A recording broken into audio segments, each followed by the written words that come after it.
పడి పడి లేచే మనసు. ఎపిసోడ్ 12 ముగింపు. అది చూసి షాక్ అయ్యి, నిన్ను ఏడిపించానా? నోరు తెరిస్తే చాలు అన్ని అబద్ధాలు. నువ్వు నా దగ్గర డబ్బులు ఉన్నాయా లేదని జేబు చూసినప్పుడే అనుమానం వచ్చింది కాని ఆ ఆలోచన తప్పని అనుకున్నా కాని అదే నిజమని తేలింది. నువ్వు ఎంత మోసగత్తేవో నిజం తెలిసింది. అందుకే నిన్ను చంపాలని వచ్చానని కత్తి తీశాడు. అప్పుడే అక్కడికి వచ్చిన సత్య అడ్డుకుని, ఏమిటి నందు ఈ పిచ్చి పని? మీ నాన్న చనిపోయి మీ అమ్మను ఒంటరి చేశారు. నువ్వు ఈమెని చంపి జైలుకి వెళ్ళి పూర్తిగా మీ అమ్మను ఒంటరిని చేస్తావా అని నిలదీసింది. కత్తి కింద పడేసి ఏడుస్తూ, నీ వల్లే నా తండ్రి చనిపోయాడు. మా నాన్న నా ప్రేమని నేను చచ్చిపోతానని భయంతో అడగడానికి మీ ఇంటికి వచ్చారు. మీరు ఏమి చేశారు? ఆయనను మెడపట్టుకొని రోడ్డు మీదకి గెంటి అందరిలో పరువు తీశారు. ఆయన గుండె ఆ అవమానం తట్టుకోలేక ఆగిపోయింది. ఇంత చేసినా నిన్ను అస్సలు బ్రతకనివ్వకూడదు. కాని నేను ఇలా చేస్తే నీకు నాకు తేడా ఉండదు. నువ్వు నన్ను మోసం చేసిన, నేను నిన్ను ప్రేమించానని ఒక కారణంతోనే నీకు ప్రాణభిక్ష పెడుతున్నాను అని చెప్పి అక్కడి నుండి కదిలాడు ఇంటికి. మరుక్షణం ఏదో గుర్తు వచ్చినట్టు వెనక్కి తిరిగి, సత్య ఎవరని అడిగావు గదా? తను నాకు ఫ్రెండ్ కంటే ఎక్కవ. నా ఇంట్లో మనిషితో సమానం. నీలా డబ్బును చూసే రకం కాదు. మనసును చూసి అభిమానించే గొప్ప మనసు ఆమెది. ఆమెను తప్పుపట్టే హక్కు నీకు లేదని గట్టిగా చెప్పి సత్య చెయ్యి పట్టుకొని తీసుకుని వెళ్ళిపోయాడు. ఆమె తప్పు చేసిది కాబట్టి మౌనంగా ఉండిపోయింది.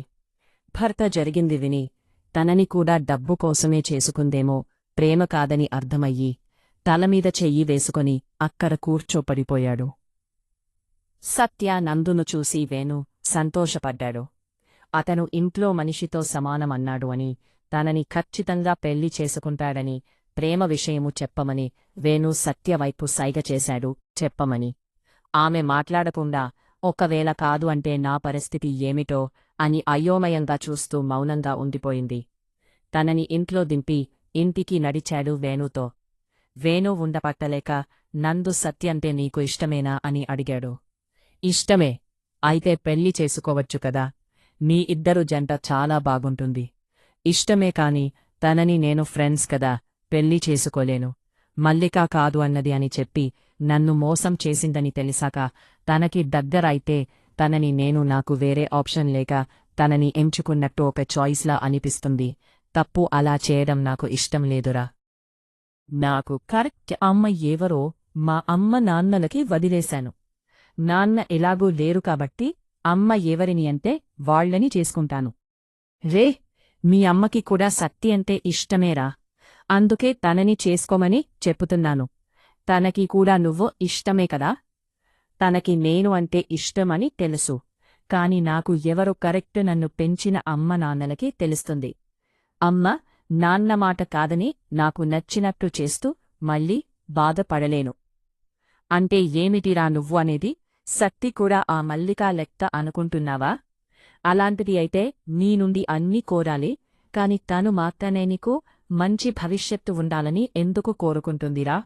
నువ్వు అంటే తనకి ఇష్టమొక్కటే కాదు, ఇంక ఎక్కువ ఉందని అర్థం చేసుకో. రే, ఒకటి చెప్తా అర్థం చేసుకో. మల్లిక ఎప్పుడూ నీ నుండి ఏదోకటి ఆశించేది తప్ప తను ఏనాడు నీకు మంచి జరగాలని, నీ భవిష్యత్తు బాగుండాలని కోరుకుందా? నిన్ను అందరి ముందు ఎక్కువ చేసి మాట్లాడిందా? లేదు కదా. కాని సత్తి ప్రతిక్షణం నీ గురించి ఆలోచించింది ఎందుకో తెలుసా? నువ్వు ప్రేమలో మునిగి కళ్ళు మూసుకుపోయి మల్లిక అంటూ పిచ్చోడు అయిపోతున్నావని తెలిసి నిన్ను చదువు పేరుతో పక్కదారి పట్టించి ఆ ధ్యాసలో పడి కృంగిపోకుండా కాపాడుకుంది. ఎప్పుడూ మంచి కోరుకుంటుంది. ప్రేమకి ఇవ్వడం తెలుసు, తిరిగి ఆశించదు. అది సత్యలో కనిపించింది. అందుకే సత్యకంటే మంచి అమ్మాయి నీకు ఎక్కడ దొరకదురా. ప్రేమ గురించి బాగా చెప్పావురా. అవునురా, వేణు చెప్పినట్టు నీకు ఇలాంటి అమ్మాయి ఎక్కడ దొరకదు. మీ నాన్నగారి కోరిక కూడా అదేనని ఇంతకే పుస్తకాలు సర్దుతూ ఉంటే మీ నాన్న రాసిన పేపర్ కనిపించింది. చిత్తు కాగితమని బయటపడేస్తుంటే మీ పెద్దనాన్న పెద్దమ్మ చూసి చదివి వినిపించారు. కావాలి అంటే నువ్వే చదువు అని చేతికి ఇచ్చింది తల్లి. నాన్న నందు, నువ్వు ప్రేమించిన అమ్మాయి కోసం ప్రాణాలు తీసుకోవాలని అనుకున్నప్పుడు ఎంత పిచ్చిగా ఆ అమ్మాయిని ప్రేమించావో అర్థమయింది. నిన్ను తనని కలపాలని వెళ్ళిన నా ప్రయత్నం ఫలించలేదు. కాని ఆ అమ్మాయి నువ్వు ప్రేమించినట్టుగా తను నిన్ను ప్రేమించలేదని చాలా బాధగా అనిపించింది. కాని తను నిన్ను పట్టించుకోకపోయినా నీ జీవితం బాగుండాలని కోరుకునే ఇంకో అమ్మాయి నీ జీవితంలోకి వచ్చిందని సంతోషపడ్డాను. ఆ అమ్మాయి ఎవరు అనుకుతున్నావా? ఇంకా ఎవరురా?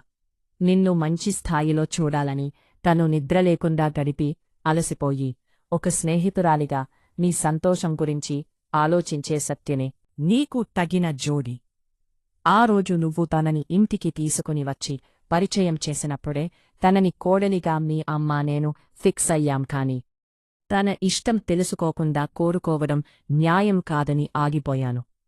తరువాత నువ్వు నిద్రమాత్రలు మింగి సూసైడ్ చేసుకున్నప్పుడు మాకంటే ఎక్కువగా తనే బాధపడింది. తను బాధపడడం చూసి నాకు పూర్తిగా అర్థమయ్యింది తన మనసులో నువ్వే ఉన్నవని. ఆ క్షణం చాలా సంతోషంగా అనిపించింది. నా కొడుకు ఇంత మంచి అమ్మాయి పక్కన పెట్టుకుని ప్రేమించినవాడు చావో బతుకుల మధ్య అపస్మారక స్థితిలో ఉన్నారని విషయము తెలిసి కూడా ఏమి పత్తనట్టు ఉన్న ఆ అమ్మాయి ఎలా నచ్చిందని అనిపించింది. జరిగింది ఏది అయినా ఆ అమ్మాయి గురించి ఆలోచించడం మర్చిపోయి సత్యకి ఎలా దగ్గర అవ్వాలో ఆలోచించు. ఎప్పటికీ అయినా నువ్వు సత్యనే పెళ్లి చేసుకోవాలని ఈ తండ్రి చివరి కోరిక అనుకో. అమ్మను జాగ్రత్తగా చూసుకో నాన్నా. నాకు సత్య కోడలిగా రావాలి అంతే చాలు. తను నువ్వు పెళ్లి చేసుకోవాలి. మీకు పుట్టే పిల్లలతో ఈ ఇంట్లోనే కలిసి ఉండాలి. అంతకుమించి నేను ఏమీ కోరను. ఈ ఉత్తరం పూర్తి అయ్యేలోపు నా ప్రాణం ఉండదు. ఈ గుండె ఎప్పటివరకు అన్నీ భరించింది కాని ఈరోజు ఎందుకు చాలా బరువుగా ఉంది.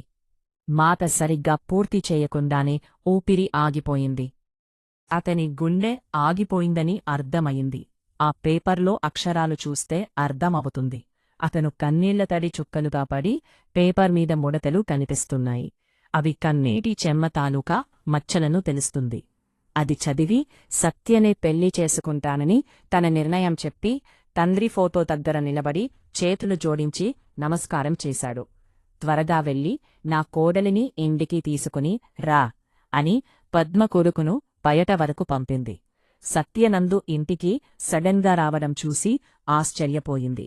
తన చెయ్యి అందుకుని వెళుతుంటే ప్రేమలో విఫలమయ్యి కొడుకును పోగొట్టుకున్నాను, కూతురిని పోగొట్టుకోలేని తన ప్రేమకి పచ్చజెండా ఊపి పద్మతో మాట్లాడి తండ్రి చనిపోయిన సంవత్సరం గడిచిన తరువాత ముహూర్తం పెట్టించి పెళ్లి దగ్గర ఉండి బంధువుల మధ్య అంగరంగ వైభవంగా జరిపించారు ఆమె తల్లిదండ్రులే.